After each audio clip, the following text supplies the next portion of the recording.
Do you remember liminal spaces?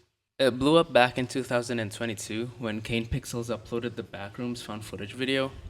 The Backrooms series is a can of worms by itself, but right now I'm talking about its certain take of liminality more than the series itself. The hype has gone down at this point, it's been long gone, and I think it's a perfect time to go back and revisit the world of liminality, seeing just how great our actual world is right now. According to Wikipedia, liminality basically means the place in between. For example, if I'm going on a holiday and I wanted to go to my grandparents' home, but then I figured that I wanted to stay at a hotel first before actually getting there. In that case, said hotel would then be the liminal space. Or maybe I didn't end up stopping at a hotel, but say if I were driving or going by airplane, I would need to stop at a gas station or an airport first. Therefore, those places would be a liminal space, technically speaking. Before going any further, I'd like to say that I stole most, if not all, of these pictures from the liminal space subreddit. So I'm just putting it out there and saying I'm not gonna link all these pictures in the video just because I don't want the description being a big wall of blue hyperlinks. So if you want to take a look at these images yourself, I suggest just going to the subreddit yourself.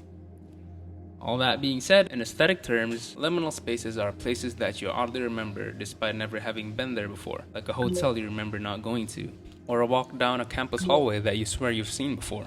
Or sometimes it's just those pictures that make you think to yourself, man, I wish the world was always like this. In my head, those are the liminal spaces. These pictures come from all sorts of different ways, from photos actually taken back in 2004, examples of physics equation in a textbook, to an allegedly FBI bunker containing the Unabomber's cabin. I don't even know what that is. As far as I'm concerned, or the version that I care for the most, liminal spaces do not contain the concept of creatures, entities, and other living beings residing inside of these otherworldly pictures, because at that point it would just turn into the backrooms, and even then I personally hate the idea and concept of the backroom entities. That style of narrative really kills the entire point of liminal spaces within the backrooms. If at any point that there's creatures and entities or whatever have you for liminal spaces, you're better off reading the SCP Foundation. My own take of the backroom slash liminal space are places that are empty, lifeless, and void of life. There's no one,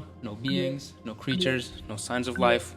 There's nothing. There's only you, the environment, and your sanity to keep in check. It's hard to figure out why I'm always so enticed by the concept of liminal spaces. On one hand, it might just be nostalgia, rose-tinted glasses that makes me think that the world was better when I was a child, even when it really wasn't the world that was better, though in some ways it kinda was better, but it was my naive way of thinking, the childlike innocence that I've come to lose over the years as I grow up. Or it could very well be the delusional optimism that I had, hoping that one day I'll be able to experience life as still, as simple, and as predictable as I want it to be. It's like trying to question why we breathe, why is water wet, why do people get pets? Well, of course, there's deeper reasons for all these questions, but we can all say for certain that these things just happen. Whatever the case for your fascination might be, or if you're not into the aesthetic at all, which is totally okay, you can't deny that there's some sense of stillness, both worry and easiness that comes with the pictures. You could also listen to any available liminal spaces music that helps you to experience seeing this picture, making it even more ethereal than it is. I'm unsure if the concept of liminal spaces counts as art. While it might not be the same kind of art that we're usually used to,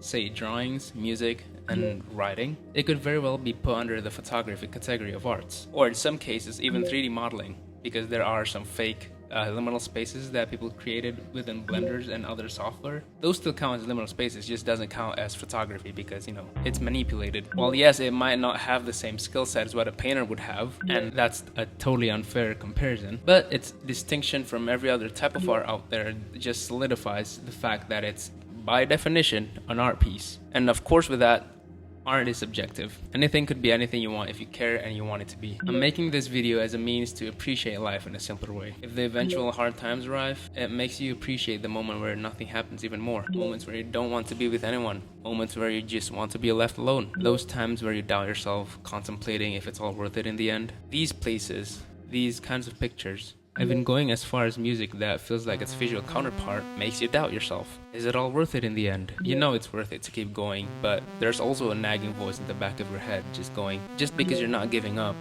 doesn't mean you're gonna make it.